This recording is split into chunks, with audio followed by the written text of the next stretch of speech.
Good morning, good afternoon, and good evening. Hope all of you are having a great day. Welcome to our LinkedIn Live on hype versus reality, why some AI programs scale versus others plateau. Thank you for taking the time out today for joining us for this discussion. I can see multiple folks joining in. While we get started, do drop in the comment section where are you dialing in from? I am dialing in from Delhi, and the weather over here is unsurprisingly hot. As always, throughout this session, if there are any questions, feel free to add them in the comment section and we'll try our best to answer most of them. Today's discussion is always something that piques everyone's interest because it involves AI. AI in CX has incredibly fast over the last 18 to 24 months. While the hype has been massive, the outcomes have been mixed. Today, we're trying to cut through the noise and talk about what's actually working, what's not working, and why some organizations are able to scale AI while others get stuck in the pilot mode. Before we jump into the discussion, I'll briefly introduce the panel. I am Dhruv Khosla, a practice director with Everest Group. I look after our research in CXM and trust and safety. For this discussion, I am joined by Michael and Chhandak. Michael is Director of Customer Operations at NerdWallet, brings with himself over 2 decades of experience in contact center operations, and Chhandak is Vice President of CX Research at Everest Group. With that, I'd hand it over to Michael to quickly introduce yourself, and then Chhandak, you can please go ahead. Thank you, Dhruv. Just briefly, I'm Michael Windler. I am Director of Customer Operations at NerdWallet, just recently joined earlier this year. But as you mentioned, over 20 years of experience in CX in various industries, including financial services, healthcare, and content creation. So excited for the conversation today. Thank you. Thanks, Michael. So I'll go ahead. Chhandak Biswas this side, Vice President with Everest Group, lead our CX research, both from services and technology standpoint globally, based out of New York City. And yeah, looking forward to the conversation today. Yeah, thank you, Michael. Thank you, Chhandak, for sharing your perspective on this particular topic. With that, I'd jump right in. So I'll start with you, Chhandak, and I'll ask you the same question on behalf of the audience, which I asked you when you brought this topic up to me, right? And this question is more around the title of this event. So how would you unpack this? Could you help us, double click on what is the hype versus reality that we're referring to, right? What is the gap between that hype and reality, and which areas in CX have been hyped due to AI? Yeah, I think this topic is something that we always hear about and always talk between our analysts as well. And there is a big gap between the assumption and what's practically happening within the industry, right? So a lot of organizations considered AI as a plug and play automation solution. And obviously they had seen a lot of demos in controlled environments, a lot of conversations were happening in the last few years. But the reality of transforming that operational journey is very different. I have had so many comments from the industry that, hey, contact center is a declining industry. AI would dramatically let go of everyone within your contact centers. Bots are going to handle all the conversation, etc., etc. But the reality is more nuanced than that, right? So what we are seeing is AI obviously is a great tool. It succeeds in a different environments which were not happening in the previous years, but that depends on a lot of other factors like process, data, maturity, governance, etc. Right? And that's exactly what we are going to discuss today. So like I said, there's honestly a lot of positives with AI, but there is a huge gap between what's being assumed versus what it actually does within the industry.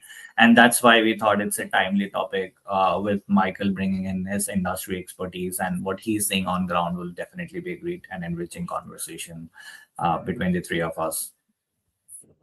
Yeah. Thanks, Chhandak. And I totally concur with what you're referring to, right? I also feel that, there is AI. AI has significant potential to be utilized. I certainly believe that it is not overhyped, but what my sense gives me is that it's not evenly realized throughout the industry, right? Some use cases are already delivering real value, while there are others that are still at the experimentation stage. And with that, Michael, I'd like to bring your perspective into this particular discussion, given your experience in the industry, given your experience in contact centers, right? What is your thought on this? Is AI hyped too much, or are there tangible benefits of AI that are already here? It's a great topic and good conversation. There's definitely a lot of hype. I wouldn't say there's overhype, but it's might have felt that way 12 to 18 months ago, but now it's definitely not overhyped. It's here. I have a friend in the space that does a weekly post on talking about AI readiness.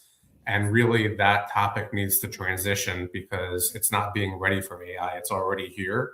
And in some way, shape, or form, you should adopt, but you do need to be strategic and thoughtful in that adoption process. If you're doing it for the sake of everyone else, or you're going after the shiny object or shiny toy, you're going to set yourself up for failure. You need to make sure that you have the right mindset and the right process, and making sure that your base and foundations are sound in order to properly implement AI.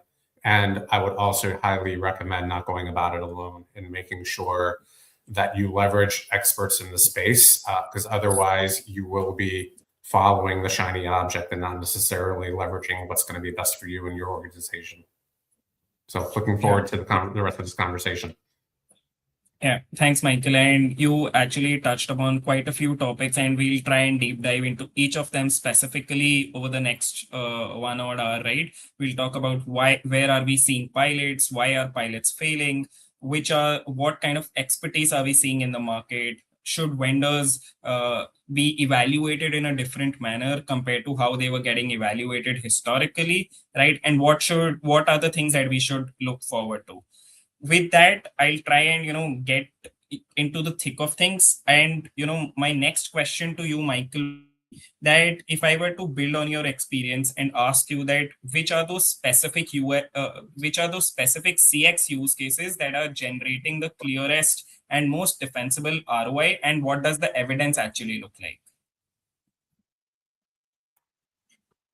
So it really comes down to, like, as you're looking to focus on this area, when it comes to ROI, there needs to be buy-in from leadership. So you need to walk through, present the model in which it's going to show that the ROI is there, and understanding that it's not going to happen overnight. One of the things I like to talk about that's evidentiary when it comes to that is leveraging the insights and metrics and data and KPIs and all of that to take that information and then incorporate that into the life cycle and rigor of the organization, so that you're passing that information back to product or sales or whomever it may be.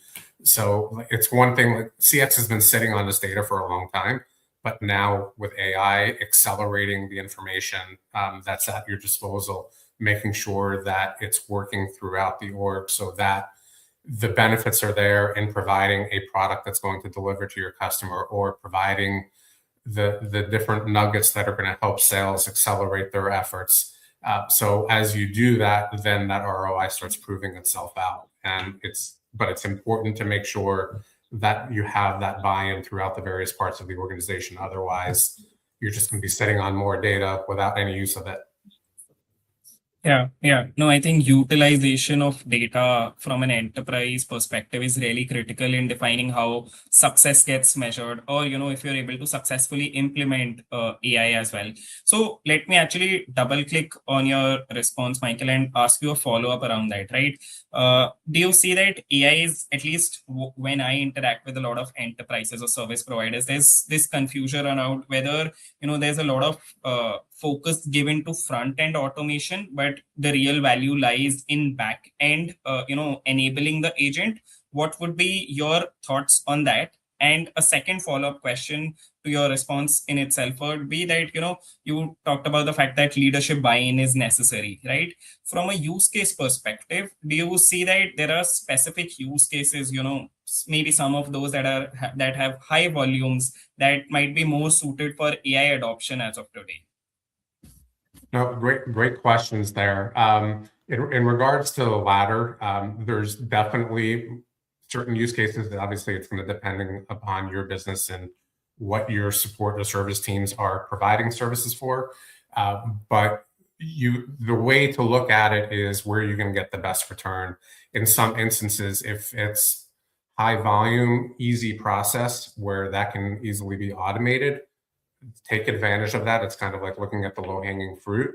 And the trick there, though, is making sure this really ties into the first part of your question, in that there needs to be an ongoing focus in conversation with your teams and making sure that upskilling is occurring, because as you implement those automations leveraging AI, then the need for, let's call it slush tickets, if you want to call it that, is being handled by AI. But now the more complex conversations are being handled by the humans. You need to make sure that you have the right skill set, you have the right people in place to provide that skill set. So that's part of the ongoing conversation that has to occur. And there needs to be that balance of making sure that as you're implementing the right tools, that you're doing it both back end as well as front end, leveraging, there's so many different AI tools that are out there, and there's great opportunity to leverage many at the same time, and figuring out what's going to work best to service your customer, as well as what's going to provide that upskilling assistance for your agents as well. And if you can provide that balance, then that's going to set you up for success. Yeah, that perfectly makes sense. That, in a lot of cases, the context actually varies, and that could define whether you should use AI in an internal role, or whether you should also, to what extent can you use it in a client-facing role. And it's here where, Chhandak, I would want you to chime in as well, because we as industry analysts have been tracking this space quite closely. In your discussions with enterprises, and I want to take a slightly different lens over here, because I asked Michael around use cases. I want to flip it over here and ask you about industries. Which are those industries that you see, have over delivered on their promises that were made with respect to AI historically for CX? And which are those industries which, are currently under delivering on their early promises? Yeah, that's a great lens through. I honestly do not think any industry has over delivered. There's still a long way to go for everyone. But certainly there are industries where who are way ahead than others, right? There are industries which are doing relatively better than others. Obviously, I'll not call it as over delivering, but maybe performing better than some of the other peer industries. And some of the clear characteristics that I kind of see from these industries is obviously high repeatable volumes, that they are able to cater to certain intents. The intents are also repeatable for these industries. Some of these industries are very matured in terms of their digital channels. If you think about a telco or a retail or a technology company, fintechs, they are quite mature in terms of the different channels that they are supporting in. And definitely the use cases in which they're deploying AI has clear ROI loop. So they're able to generate a clear and quick ROI through high interaction volumes, repeatable. So that's why we kind of think, and I have personally seen a lot of telecom, retail, technology, fintech clients doing better than some of the others, like energy utilities, healthcare, traditional travel, etc. But having said that, the caveat is there are obviously winners in this, in the other industries as well. It's just from a broader industries lens is something that we are seeing a clear segregation. So, for example, if I think about telecom companies, they are using AI very effectively across billing queries, tech support, outages, etc. So that's those things are becoming automated.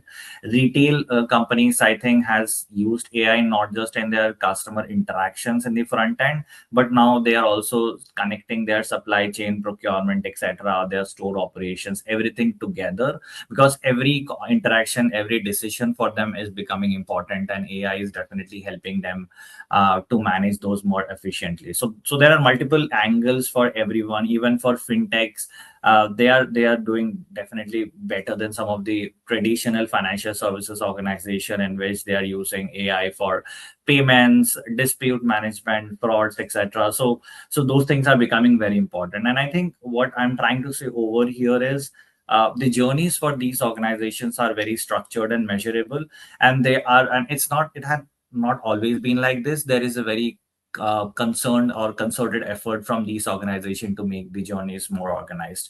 And that's what, like Michael was mentioning, around data connecting different systems together. So some of these organizations and some of these industries are doing it better. So now, If I contrast it with the other side of the chart, which industries are not doing that great as compared to the ones that I just spoke about, like energy utilities, traditional BFSI, healthcare, travel, a lot of these organizations still suffer with fragmented data sets, siloed views in which different views don't talk to each other. There are definitely a lot of regulatory constraints, regulatory focus on some of these companies, and specifically in healthcare and BFSI industry. Emotional sensitivity is a big part in a lot of conversation, specifically for travel and hospitality, in which customers are usually emotionally charged and they need someone to talk to them empathetically. So in that case, you might not be using AI as a front end operation, but definitely you can use AI at the back end to support those human agents. So like I said, there are examples from both sides of the table. But the key message is AI is still not winning all across the industry. There are still industry by industry nuances. It's winning process by process, interaction by interaction, and I expect to see much more movement, much more churn coming up in the next few months and years. And obviously the gap between industries will be much more closer if we are having this conversation again next year. Yeah, yeah. No, I also agree with you on that, Chandar. So great point, right? That we do not see success throughout the industry. It's much more process centric. And I think Michael also echoed that sentiment when he was referencing to that. Based on the context, we see where AI can be deployed versus, certain areas where the success is still far. So, Michael, I also wanted to check with you because there is, we've talked about moving from process to process, right? And evaluating where should AI get utilized versus not utilized. One common question that I receive as part of my interactions is around the fatigue with pilots, right? So, could you make this more real for our audience and talk about some example where any particular pilot looked quite exciting at the proof of concept stage, but when you were trying to scale, it did not eventually turn out as you would have liked it to be, and what would be the reasons behind that? No, it's a great question. Earlier in the conversation, I talked about shiny objects. There are so many players in the space that are providing different opportunities to leverage AI. The key, though, is making sure you, number one, identify when you're ready. You have to have a solid foundation, solid base in place in order to implement the AI tool, because without that information, it's essentially garbage in and garbage out. So I've experienced in a prior function where implementing a CRM tool that had lots of AI capabilities, our knowledge base was not together. And without having that proper knowledge base, which is the foundation in place, the AI can't really leverage that information in order to be able to provide optimal performance. So it's really critically important to ensure that you have that solid foundation in place before you go out and either building internally or going out and buying externally. Whichever route you take, that foundation is critical to the success of the AI tool that you're leveraging. Without that, it's going to be very ineffective. Yeah. Yeah. No, I think that makes a lot of sense. Any points, Chandak, that you would want to add to that? No, I think what Michael said kind of definitely resonates, right? And I'll kind of bring on the broader industry perspective over here and add to what Michael said. Because we kind of work with a lot of different clients from various industries, there are a few common themes that I personally see, which you can see in this slide. And I think a lot of these proof of concepts look fantastic when they're in pilot stage. They are very tightly scoped, highly supervised, etc. They're running in clean environments. There are many different reasons, but when they start scaling up, then it exposes a lot of operational reality and use case based issues, which you were kind of asking, Michael, right? So what I kind of see is pilots don't scale up. They don't. People are not able to track the actual value of those pilots and how they will actually perform in the operational environment. There's definitely a lack of recording those pilots in terms of the clear guardrails that you need to have. What are they hallucinating? Are they not? what are the kind of questions that they need to answer, etc. Are they empathetic enough? Is there a bias? So there are multiple reasons for which the pilots kind of fail. Some of them may be a poor quality of management as well, where they are not aligned between technology and business teams. So when we work with clients from different industries, we've come across multiple of these issues within their business environment. Sometimes a lot of clients do preempt those issues and work in solving those out as they go through this transformation journey. But having said that, we also see a lot of successes too, right? And that's why we are seeing pilots scaling up. And I think what clients have focused on is the execution and outcomes side of things, rather than just having a shiny tool or a shiny toy, like Michael was mentioning. So it's important to have that shiny toy with you, but then you'll have to focus on how do you execute what you had started to do before. And that's where we see a very rigorous testing, cross-functional teams working together, very controlled environments in which they are doing so, starting with the low-hanging fruits, and then going up the ladder in terms of the complexity and risk that they are taking with AI pilots, and then doing it continuously. So having that closed loop is very important. One last thing which I did not cover in this entire narrative is the data and privacy regulations, because in the last 12 to 18 months, I have been coming across a lot of security related issues. And it might not be just related to AI, it's in general, because AI is also enabling the fraud actors to be better, right? So that's why the data security guardrails needs to be very strong from a client standpoint or from an enterprise operation standpoint, which needs to be at the first level of scrutiny and compliance and focus, and then the rest of the things come and fall at the right place when the execution is done in a right way. So this is what I wanted to add on the overall narrative and what Michael said here.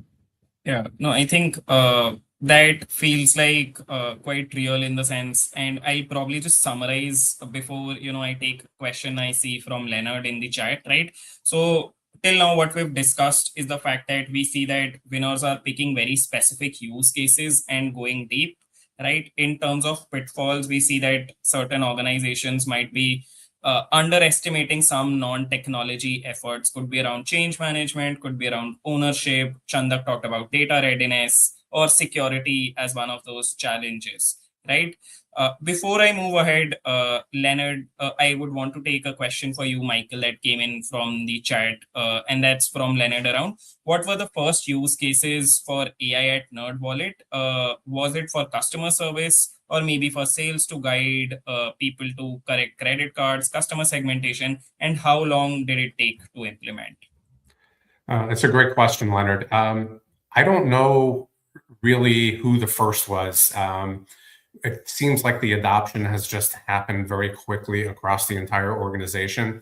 And part of the reason for that, like we've kind of recently termed AIifying or AIification within our organization. And it really starts from bottom up as well as top down. Our CEO is heavily involved in leveraging AI wherever it takes place, but I can't say who was the first. I can talk about areas within customer experience, within HR, within customer communications, and obviously product and engineering. Really every touch point within the organization is very much buying into AI and what it can do for us. Some of it is buying tools off the shelf that'll help us accelerate and expand our products and services. In many areas, it's a lot of innovation that's happening from within and being able to build AI agents and leveraging Claude Code as an example to be able to enhance and accelerate what it is that we're doing. So as much as a customer of NerdWallet, you may see some AI capabilities on your end, it's probably 10x what's happening on the back end and what we're doing in order to accelerate and provide the products and services that our customers love and enjoy. So it's not any one place. It's really across the entire organization, and it's very satisfying and great to see that buy-in from every level of the organization. Yeah. No, I agree with you on that. CX is one part of the equation, but at an overall level, we see AI getting implemented across the organization, across different functions, so as to say. Just before I move ahead, just a small call out for our audience. We'll display a QR code at the screen. Feel free to scan that QR code if you're dialing in, and you can get access to one of the complimentary reports that we have published as part of, just as a vote of thanks for attending this particular session. Now, wanted to move to the next section, and Michael, you also referenced to the fact that across AI is getting implemented across their specific use cases, their specific industries, where AI will be successful, where AI will be faster implemented compared to the other industries and other use cases, right? I wanted to move the lens slightly towards outsourcing, right? Given the fact that you have spent such a long time in the outsourcing industry, I wanted to ask you that who are typically the decision makers within an organization for any AI related investments specifically focused towards the CX function? It's a great question, and it really varies based on industry. You shared a slide a little bit earlier talking about, Chhandak talked about some of the industries that are really in full adoption of AI and others that are lagging behind. And that's really a good indicator of what's happening within an org as far as who the decision makers are. I've experienced some orgs where it's part of IT. It may be the CTO or CIO. That's the one that's pulling the strings there. In other parts, it may be in the operations side. In other areas, in where I am now, I'm part of the product organization. So it really depends on the org construct and setup.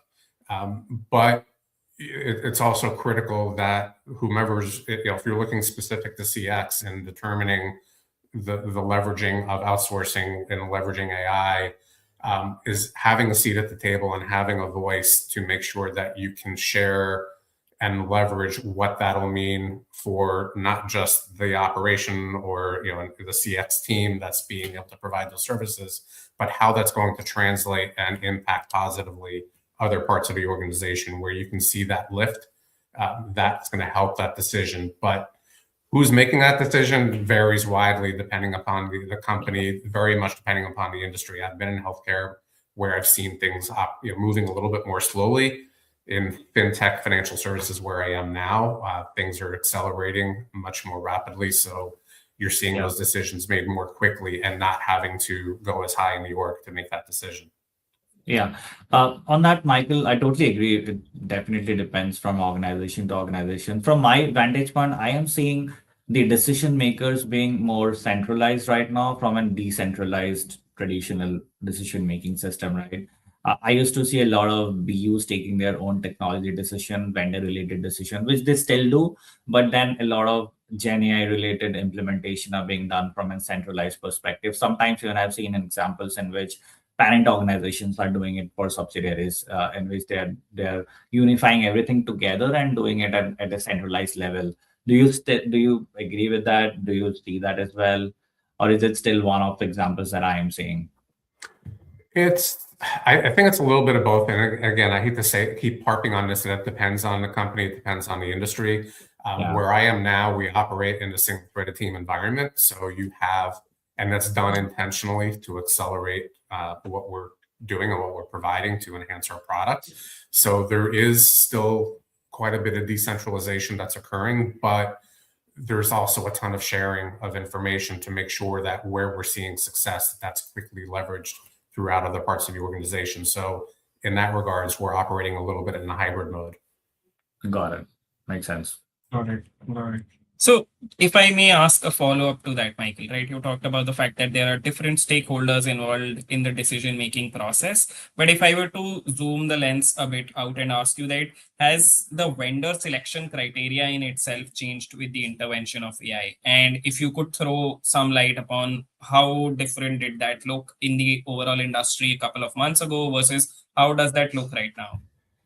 Yeah, it's a great question. I think when it comes specifically to BPOs, that is changing rapidly. And historically speaking, if you're looking to outsource your contact center in some way, you're looking at a model in which you're paying per seat or you're paying per minute. That's the model that's been in place for, I don't know, 30 plus years. That is now quickly changing, and it's more about results and how many conversations are you resolving for us, and getting the BPO to buy into making sure that they are a part of that solution. And if they're not delivering the results, then they're not getting paid for it. So that's what is quickly becoming expected in the industry, and the BPOs that are staying on top of that and are accelerating that type of a model are going to succeed, and others that are still stuck in what we were doing 20 years ago are going to have challenges in the near future. Yeah, that makes perfect sense. That you're shifting away from what can somebody build to what can they actually deliver, and what can they actually scale in production. There's focus more on execution capabilities rather than what you can demonstrate in only demos and not scale about later. Yeah. And Chandak, I Uh, think please go ahead. Just one quick thought on this, Dhruv, and I think Michael, you have touched upon a very interesting aspect about the execution capabilities and what one can do, what one cannot, right? And I see Tyler posting the outcome-based pricing. Definitely, outcome is one of the most important factor, which me as an analyst talk to when I talk to anyone within the industry. I kind of say that outcomes is something that we keep on hearing, but we don't actually see tangible outcomes. So that needs to come out. But even before outcomes, right? A lot of the industry still operates on trust and relationship, because if you don't trust a certain provider, be it a technology or a BPO, you cannot give them your keys to your house to generate an outcome, right? So trust is a very Yeah. important factor on that. And just harping on that trust factor, different BPOs have different relationships within an organization, such as yourself as well as some of your peer organization, right? Even technology providers have their own set of relationships. So based on what you have seen traditionally, the kind of work that they were doing with, say, CTOs, CIOs, CX leaders, procurement leaders, etc., which kind of providers are better positioned to succeed in terms of the relationships that they have built over the years, as well as the trust that they have built over the years? So what's your Yeah. view on that? I'm sorry, Chhandak, you were asking me that question. I Yeah, apologize. yeah. Okay, if you would quickly repeat that again. Yeah, so which kind of vendors do you think are more better positioned? Because let me Oh, share my yes, view, right? yes. Maybe that will help you understand the question better. So if you can bring back the slide. So what I personally see is within the industry, I kind of see four different kind of providers, right? The large CX BPOs as well as niche CX BPOs, right? And I'm seeing a lot of investments happening from the large CX providers. They're building orchestrating layers, they're building co-pilots, AI-enabled workflows, etc., end-to-end platforms. So there's a huge investments happening from large CX providers, and that investments are also based on their relationships, their trust of being able to pitch it to their clients, deploy in client environment, drive sales, etc. And the niche smaller set of CX providers also are also following that suite, but they might not be going all overboard, right? They will be they are mostly going niche within, say, a certain industry, bringing very niche capabilities both in terms of technology and domain. So their focus is very specific, but on similar lines. But when I see IT vendors, the IT services providers in the past, they're partnering with a lot of CRM, ERP, analytics related software providers, and they're leveraging those years of partnership with them to embed AI, right? Bring in those providers to their operating environment, and leveraging those successful over the years partnership to deploy it in their client environment. So it's more like tag team effort that we are seeing for the IT services vendors, right? And then if I think about the niche technology providers, they are more focused on their product, their niche product, which they are a lot of times deploying directly to clients such as yourself and your peers, but also at the same time partner with the other three type of vendors that I'm kind of seeing. So this is my overall view. But a lot of these things are based on relationships and trust and outcomes that they have, I mean, gained over the years. So what's your view? Like, which kind of providers do you feel is better positioned over there? Yeah. So I don't know that it fits into any one bucket per se. There Okay. are some versions of the BPOs that are accelerating more than others.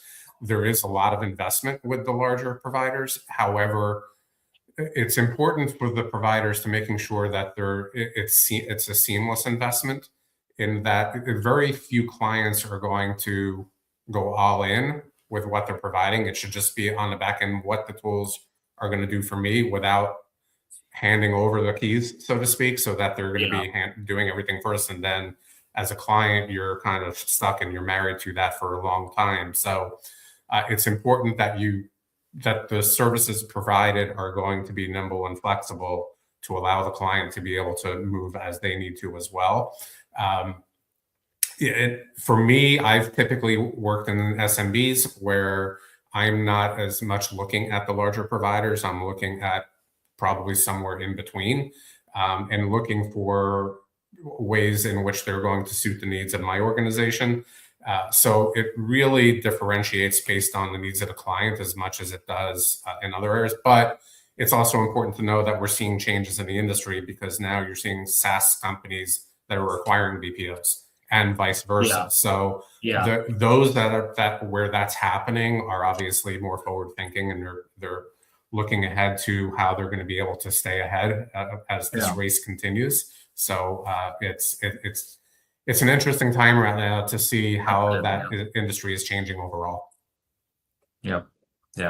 It most definitely is, right? With the kind of vendors and the kind of value propositions that they had, historically we have seen BPOs of the world talking about more seats on the ground, right? Now they are also talking about their AI capabilities, whether they're making partnerships or some of them are in fact even investing in their in-house solutions and trying, or there is the third approach that Chhandak talked about, that some of them are trying to orchestrate capabilities as well. And then there are new set of vendors that have never been here. But if I were to ask you, Michael, and this is also sort of linked to the comment that Leonard had asked, because, at the end of the day, all of this comes down to what are we getting out of this investment, right? If everyone's putting in so much into AI, how is it that they are going to get return? One challenge that I've typically seen around ROI is, the expectation is often immediate, but the reality is that it will take some time to compound over, right? So from an enterprise perspective, given your experience in the industry for so long, what do you think is a realistic measure for ROI from AI in CX? What do you think? How should enterprise realistically expect an ROI? Yeah, I think the best way to describe that is, I've talked about this in recent times over the last, I'm going to say 6 to 12 months, is the traditional contact center, the traditional CX team has been looked upon as a cost center or an operating center. And it's just, your cash flow is going out. There's no way to prove ROI. But with the advent of AI and automation, where you can now change that mindset and really change the function of CX into an intelligence center, where now you're providing the signals and the insights and the analytics to be able to pass back cross-functionally to say, okay, now we can leverage this information to improve sales, to improve product, to improve service. And as a result, you can now directly tie that ROI back to the CX operation. That didn't exist 2 years ago, and now that's becoming paramount as part of that. So there is proof now. There is a way to measure it. You can measure it through retention. You can measure it through product enhancements, which will turn into retention. It'll turn into more sales. So it may not be a direct measurement, but there's the correlatory measurement is there in order to be able to show that success and prove out the ROI. Yeah. No, I agree with you that, we're talking about outcome-based pricing. So there has to be ways in which we have to identify what that outcome looks like. Chhandak, do you have any thoughts around, what would be for you those top metrics that any successfully deployed AI program in CX would be tracking versus the laggards that might be missing out right now? Yeah, I think Michael has correctly summed up the entire thing, right? There are definitely metrics which can be correlatory, which might not be directly impacted, but definitely there would be uplift and improvement over there. I think right now a lot of industry is blurring the lines between what a true outcome is versus what not. I mean, I've gotten so many comments that hey, we have taken our CSAT rates from A to B, and that's an outcome. Which I mean, technically it can be, but it's not really an outcome, and it's kind of expected from everyone who is taking up an operations for a large company, right? So I would say NPS, TSAT, resolution rates, those are there, those are good to have, but those are not true outcomes. I mean, I would kind of call out the business matrix, right, which Michael has mentioned, revenue upliftment, maybe customer conversion, how easy you have made the entire customer journey, customer retention matrix, maybe cross-sell, upsell improvements that your operations are enabling for your client are something which I would call as outcomes. But yes, can you measure it directly? Might not be for everything, but can you measure them indirectly and kind of talk about the improvements in those areas to your business? Yes, you can definitely in a lot of scenarios. So I think the laggards still are focusing on the tactical matrix, which is kind of table stakes and expected from everyone, and they are positioning it as outcomes. Theoretically maybe you can, but technically I wouldn't consider those as true outcomes. True outcomes will be more when you think from an organizational standpoint that you're supporting, rather than being very narrow in your own operations, and making things better in your floor, which obviously is important at the end of the day, but now the time has come to think much broader than that. So I think a lot of high performing programs right now track broader matrix rather than just being narrow in their operational stuff. Yeah. So if I understand you correctly, for those that are looking at being successful faster, they need to also think about what are those KPIs, and they cannot, get stuck in the same loop of the KPIs that we've tracked for years and years. And Yeah. I also see a comment from Leonard around the fact that, AI, one of the benefits of AI is also the fact that your staff will remain happier. You're also taking out of, you're assisting them, you're augmenting their capabilities in itself. One other metric that I can think of is also, that I see leading organization are also tracking how much AI is actually getting utilized, right? In a lot of cases, we've seen AI getting deployed, but not actually getting utilized. And, Yeah. in fact, in some cases, not even leading to any behavioral change. So trying to actually correctly measure those metrics is going to be the single most important factor in terms of whether your deployment actually generates a return on investment, or whether it does not really scale beyond the pilot stage. Yep. Yeah. So Chandak, I mean, if I were to also ask you a follow-up question, and if there was a CX leader who's listening into our conversation right now and who's planning on scaling their AI program over the next 90 days, what would be the single most important thing that you believe that CX leader should do so that they are able to, for with their AI investment, they are able to make it enterprise wide scale and not get stuck in that pilot? Yeah. I think I will kind of summarize what I've been saying in the last 45 odd minutes is it's important for any CX leader to not just focus on pilots. Obviously, pilots are important, but it's much more important for them to create a holistic operating model, right? That's the single most important part, and the rest of the things will follow. I think for any leaders, and I'm sure a lot of CX leaders are already doing so, but if someone is not doing so, I think for them it's important to create a clear governance structure, right? Aligning business and technology teams together, which I've already mentioned in one of your questions previously. Assessing your risks, right? Starting with low risks, high impact, high potential use cases, and moving up the risk ladder. And then finally, the thing that we are talking about, building measurable outcomes away from the tactical API events, right? So there are multiple business and operational areas that they need to think about.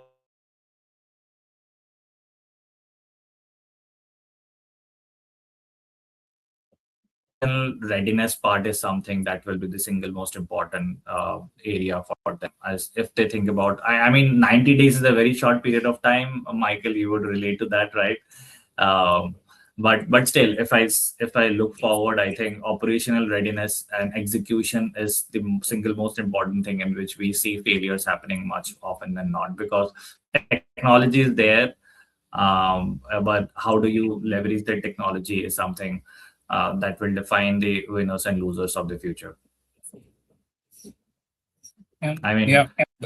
it's like you can give me a Formula One car, but I cannot drive it on a track, right? So I need to be a very well skilled driver to drive it on a track, keep it within the white lines. So that is something which is going to be very important. Michael, what do you Yeah. think? What do you say to your peers within the industry based on your experience? Yeah, I mean, I think Leonard kind of stole this a little bit. There's a lot of noise out there about how AI is going to reduce headcount and replace people, and there are some leaders that are trumpeting that and kind of utilizing that and leveraging that as an excuse for why they're laying off teams. But the reality is that's the furthest thing from the truth. AI is accelerating what CX is providing and leveraging that to move ahead and provide better service for the customer. It's not meant to replace people. It's not going to replace people. And by leveraging AI properly, I talked about earlier the synergy between the implementation of AI tools and functionality for both customer facing as well as back end. And so much more of that investment happening on the back end that allows for the upskilling of the team and the agents to be able to provide an even better experience. That's where the investment sees the fruits of its labor. It's not replacing the team, it's upskilling them. So now you're providing more of a human touch, more of a human element where AI is unable to provide those answers. And that's where the magic happens. Yeah. Yep. So I think just wanted to thank both Michael, Chhandak for this wonderful discussion. For me personally, the three key takeaways would be firstly the fact that pilots can succeed in controlled environments, but you also need to ensure that your operating model is ready, right? Secondly, if we are looking at measuring ROI, we need to also be looking at measuring the correct KPIs, and we cannot measure the KPIs that have historically been tracked. And thirdly, operational and executional readiness remains the key as enterprises and service providers look to scaling their solutions as we go ahead. So thank you, Michael. Thank you, Chhandak, for taking time. Thank you for the audience who's dialed in, for listening to us and being so interactive and asking questions. Thank you for this wonderful discussion. It's been a pleasure having both of you and having discussion. For the audience, just one last call out. We have the QR code that's there on the screen. Please feel free to scan that and you'll get access to one of our complimentary reports. Thank you. Yeah. And thanks to you as well, Dhruv, for moderating this conversation. Yes. Thank you, Dhruv. Thank you, Chhandak. Thank you so much. Thanks, Michael.